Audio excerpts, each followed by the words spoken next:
ఒక ప్రాపర్టీ మీరు కొందాం అనుకున్నారు. కొనుక్కున్న ప్రాపర్టీకి సంబంధించి ఎవరైతే ఆ ప్రాపర్టీ ఓనర్ ఉన్నారో, ఓనర్ నుంచి మీరు ఒక అగ్రీమెంట్ రాసుకున్నారు. అగ్రీమెంట్ రాసుకున్న తర్వాత మీరు కొంత అడ్వాన్స్ కూడా ఇచ్చారు. అడ్వాన్స్ ఇచ్చి రిమైనింగ్ బ్యాలెన్స్ అమౌంట్ కొద్ది రోజుల్లోనే ఒక నెల, 6 నెలల్లోనే ఏదో ఇస్తామని చెప్పి మీరు ఒక కమిట్మెంట్ కూడా ఇచ్చారు. దీనికి సంబంధించినటువంటి మీ ఇద్దరి మధ్య ఉన్నటువంటి ఒక ఎంఓయు, ఒక మెమరాండమ్ ఆఫ్ అండర్‌స్టాండింగ్ కావచ్చు, లేకపోతే అగ్రీమెంట్ ఆఫ్ సేల్ కావచ్చు. మీరు ఈ విషయాన్ని డీటెయిల్స్ అని రాసుకొని మీరు తనకి టోకెన్ అడ్వాన్స్ కూడా చెల్లించారు.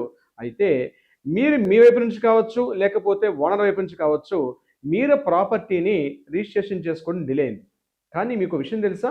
ఆ అగ్రీమెంట్ యొక్క వ్యాలిడిటీ 1963 లిమిటేషన్ యాక్ట్ ప్రకారం వితిన్ ద 3 ఇయర్స్ వరకు మాత్రమే ఆ అగ్రీమెంట్‌కి వ్యాలిడిటీ ఉంటుంది.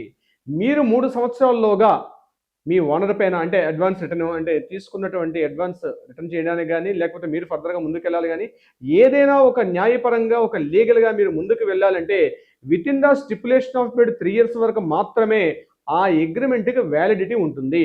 3 సంవత్సరాలు దాటిన తర్వాత ఆ అగ్రీమెంట్ పూర్తిగా ఒక చిత్తు కాగితం అవుతుంది తప్పించి దాని మీద ఎటువంటి వ్యాలిడిటీ కూడా ఉండదు. ఇది మనకి క్లియర్‌గా టైమ్ లిమిటేషన్ పక్కాగా ఉంటుంది.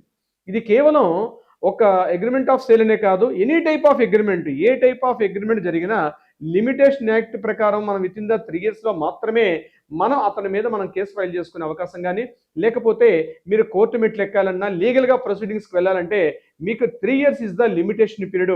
3 ఇయర్స్‌లో మీరు చేయకపోతే ఆ పేపర్‌ని అలానే చించేసి బుట్టదాఖలు చేసేయండి. ఏ అడ్వకేట్‌ని కూడా మీరు కన్సల్ట్ చేయకండి. అనవసరంగా అడ్వకేట్ కన్సల్టేషన్ చార్జెస్, కోర్టులోకి వెళ్తే కోర్టు ఫీజులు తప్పించి మీకు ఎటువంటి ఉపయోగం ఉండదు. సో గుర్తుపెట్టుకోండి, మీరు ఒక ప్రాపర్టీ అగ్రీమెంట్ రాసుకునేటప్పుడు లీగల్‌గా మీకంటూ అవేర్‌నెస్ అనేది చాలా చాలా ఇంపార్టెంట్. ఇటువంటి అవేర్‌నెస్సే ఇటువంటి వీడియోల ద్వారా మీకు అందుతుంటుంది.